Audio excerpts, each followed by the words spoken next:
के किशनगंज में असदुद्दीन ओवैसी ने मोदी पर हमला बोला है। मुसलमानों से नफरत ही मोदी की गारंटी है। 2002 से मोदी ऐसा ही करते आ रहे हैं। क्या मोदी मुसलमानों के प्रधानमंत्री नहीं है? ये सवाल भी पूछा है असदुद्दीन ओवैसी ने। मोदी की एक ही गारंटी मुसलमानों से नफरत की गारंटी है। वो 2002 से सिर्फ नफरत के मुजाहरे कर रहे हैं और 17 करोड़ देश की आबादी है मुसलमानों की, सबसे बड़ी अल्पसंख्यक समाज है।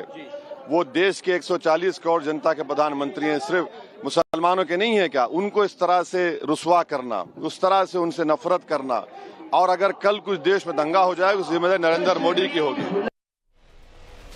इतना ही नहीं, पीएम मोदी के मंगलसूत्र वाले बयान पर भी ओवैसी ने पलटवार किया है। उन्होंने पीएम मोदी को फिरका परस्त तक करार दिया है। पूर्णिया की रैली में ओवैसी ने कहा, वोट के लिए मुस्लिम कार्ड खेलते हैं प्रधानमंत्री नरेंद्र मोदी, और मुस्लिम कार्ड खेलते हुए पीएम मोदी को जमकर कोसा भी। उन्होंने कम्युनल तक उन्हें करार दिया और आरोप लगाया कि मोदी सरकार के कार्यकाल में सबसे ज्यादा मुस्लिमों पर हमले हुए और मॉब लिंचिंग की गई। मजलिस पर इल्जाम लगाना कि फिरका परस्त गलत है। हाँ, देश का प्रधानमंत्री फिरका परस्त है, देश का प्रधानमंत्री फिरका परस्त है, देश का प्रधानमंत्री कम्युनल है। और जब से ये प्रधानमंत्री बने हैं, मुल्क में सबसे ज्यादा अगर हमले किए गए गाय के गोश्त के नाम पर तो मुसलमानों और अल्पसंख्यक समाज पर किए गए।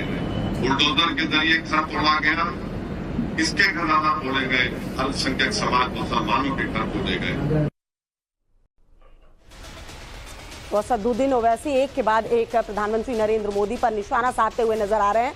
बौखलाए भाईजान ने किस तरीके से प्रधानमंत्री नरेंद्र मोदी पर डायरेक्ट अटैक किया, वो आपको दिखा रहे। देश का प्रधानमंत्री फिरका परस्त कम्युनल है, ये ओवैसी कह रहे हैं। और ये कब कह रहे हैं? रैली के दौरान। भारत के मुस्लिमों को घुसपैठिया तक कहा गया। असदुद्दीन ओवैसी ने प्रधानमंत्री नरेंद्र मोदी के बयान का हवाला दिया जो बांसवाड़ा में उन्होंने कहा था, मोदी राज में मुस्लिमों पर सबसे अधिक हमले किए गए। तमाम ये बातें असदुद्दीन ओवैसी अपने भाषणों में कहते हुए नजर आ रहे। AIMIM नहीं, बीजेपी फिरका परस्त पार्टी है। अल्पसंख्यकों के घर पर बुलडोजर चलवाए गए हैं। मुसलमानों को ज्यादा बच्चे पैदा करने वाले कहा गया है।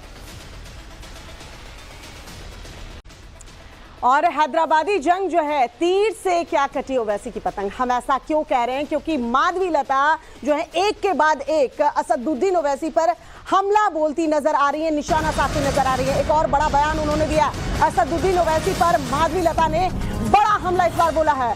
ओवैसी खुद मुस्लिमों का भला नहीं सोचते हैं, ये माधवी लता कह रही है। ओवैसी खुद अपनी कौम को बर्बाद कर रहे हैं। पीएम मोदी की योजनाएं सभी के लिए है। ओवैसी आम जनता के मन में जहर घोल रहे हैं। तमाम बातें माधवी लता ने कही हैं। हैदराबाद की जो जंग है वो काफी इंटरेस्टिंग होती जा रही है। माधवी लता जो है तमाम ये आरोप असदुद्दीन ओवैसी के ऊपर लगा रही हैं। क्या कभी इन्होंने मुसलमान गरीब पसमंदा बच्चों को पढ़ाई लिखाई देते हुए, उनको बड़े करते हुए देखा आपने कहीं? जहां यहाँ के मुसलमान गरीब है, ऊपर से ये बाहर से मुसलमान आने की जो ख्वाहिश रखते हैं, तब ये लोग इस प्रकार का गलत सोच विचार लोगों के अंदर घुसते हैं, डालते हैं इसके अंदर। तो प्रधानमंत्री को तो इस देश की चिंता होती है ना, तो उन्होंने क्या करें? मगर एक समुदाय के लोगों को टारगेट किया जैसा नहीं लगता आपको? जब असदुद्दीन खुद के कौम को बर्बादी के ऊपर लेके जाते हुए ये एक बार भी नहीं सोचे कि प्रधानमंत्री जी जो इतने योजनाएं लेके आए हैं, बताइए कौन से योजना पर हिंदू मुसलमान लिखा हुआ है? बताइए। 2 टर्म से प्रधानमंत्री सबको साथ लेके निकल रहे हैं। अरे असदुद्दीन अकबरुद्दीन जैसे लोगों को तो मुंह बंद करवा देना चाहिए, क्योंकि इन्हीं के वजह से कितने भी हम योजना लेके आए, वो आम जनता के अंदर विष डाल रहे हैं। बंदा विष घोट रहा है। इसीलिए प्रधानमंत्री जी अभी जब कांग्रेस के साथ मिलकर ये कहते हैं सारा मुसलमान को दे देंगे, तो बाकी के 120 करोड़ हिंदू कहाँ जाना? आपके पास है जवाब? है आपके किसी के पास जवाब?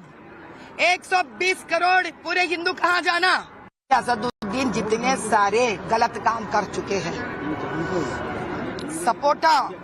सपोटा नगर अगर आपको मालूम है, वहाँ पे एक जगह है, वो जगह में एक मंदिर है, एक कोने में मंदिर, दूसरे कोने में गौशाला है। ये लैंड के ऊपर गवर्नमेंट कोर्ट का स्टे है, फिर भी असदुद्दीन के लोग और उनके दामाद लोग आकर अंदर ही अंदर काम कर रहे हैं। हिम्मत है तो जाके आप लोग उसका वीडियो लेकर वायरल करिए। साहब, ये असदुद्दीन अकबरुद्दीन हैदराबाद में ऐसा कुछ भी बात करके लोगों को आगे नहीं बढ़ा सकते, क्योंकि इनके काले करतूत इतने ज्यादा है, लोग तंग आ चुके हैं। कर्नाटका में इनको नहीं जाते बेचारे, इसलिए मान ले रहे वो लोग।